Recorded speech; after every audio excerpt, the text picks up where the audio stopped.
여러분 안녕하십니까? 김정구 GTV입니다. 러시아 방문을 계획 중인 북한 김정은이 무기를 지원하고 푸틴에게 신무기 기술을 얻어내려고 한다는 보도가 나왔습니다.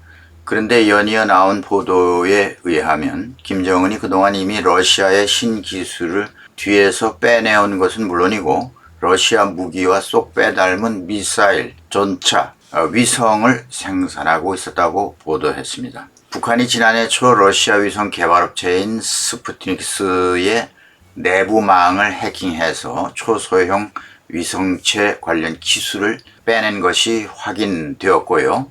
러시아 최대 전차 생산업체인 우랄바콘자보드와 러시아판 패트리엇으로 불려지는 S-300 등 지대공 요격 미사일 개발사인 알마즈 안테이도 해킹하는 데 성공한 것으로 파악되었습니다. 북한과 러시아가 이달 중순 정상회담을 열고 대규모 무기 거래를 추진하는 것으로 알려졌지만 이미 수년 전부터 북한이 뒤로는 러시아의 기술을 탈취해 왔다는 것이죠. 북한이 올해에만 2차례 정찰 위성이 탑재된 우주 발사체를 발사했습니다.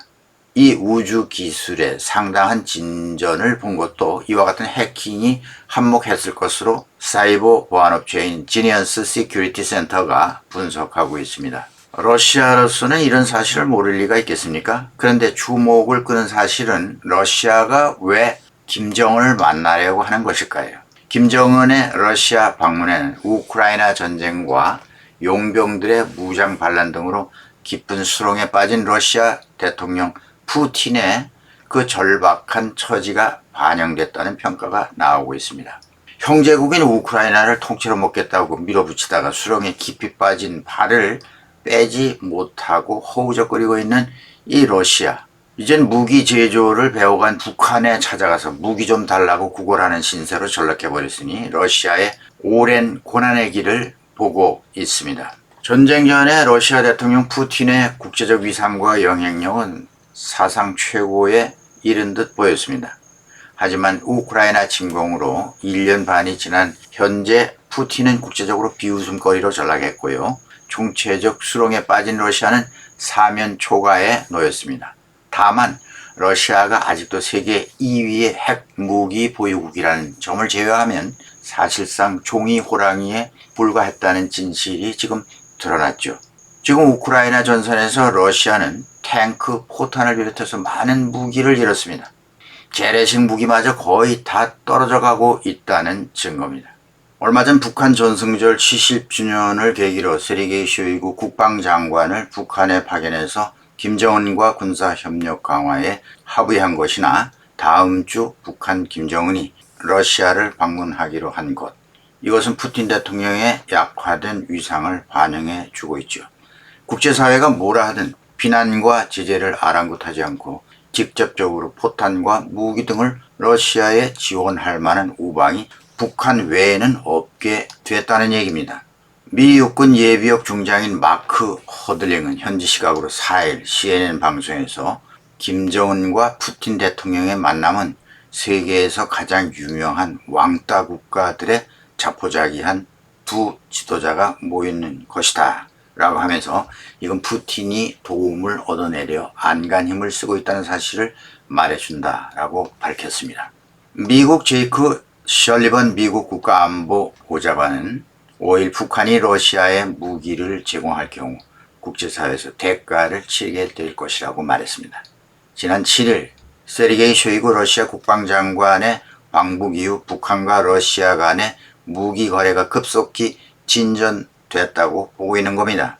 네, 러시아의 무기를 지원한 만큼 북한에 대한 혹독한 서방의 제재와 압박을 경고하고 있는 것이죠.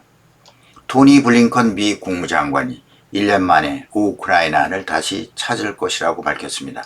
이와 더불어서 러시아의 침공에 맞선 반경 및 장기적 억지력 지원 의사도 밝혔습니다. 토니 블링컨 장관은 우크라이나의 반격 성공만이 아니라 미래에 이와 같은 일이 다시 발생하지 않기 위해서 강력한 방위 억지력 등 장기적으로 필요한 것을 갖췄는지 확인할 것이다 라고 말했습니다.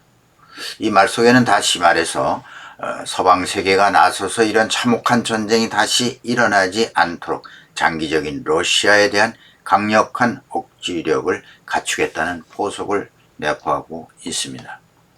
네, 다음은 우크라이나 국방장관 레즈니코브 이야기인데요. 교체되었다고 합니다.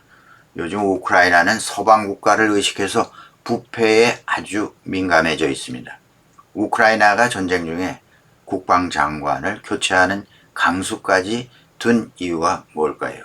그 이유는 올해 초 국방부가 식량을 부풀려진 가격에 구매했다는 의혹이 불거진 가운데 사퇴 압박을 받아왔었죠. 젤렌스키 대통령은 지난 3일 연설을 통해 22개월간 재임한 레즈니코우의 후임으로 국방장관으로 우메로우를 지명했습니다. 우메로우. 네, 특이한 면이 있다면 우메로우는 41세로서 러시아가 강제 병합한 크림반도에 거주하는 소수민족인 타타르족 출신이라는 점이죠.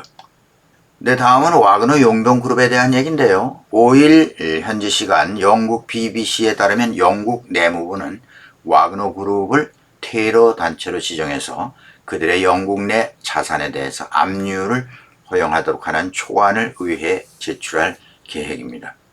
해당 초안이 통과되면 테러 관련 법률에 따라 와그너 그룹은 테러 조직으로 분류되며 이들의 자산이 압류될 뿐만 아니라 와그너 그룹을 지지하거나 지원하는 행위는 징역형이나 벌금형을 선고받을 수 있는 불법 행위로 간주됩니다.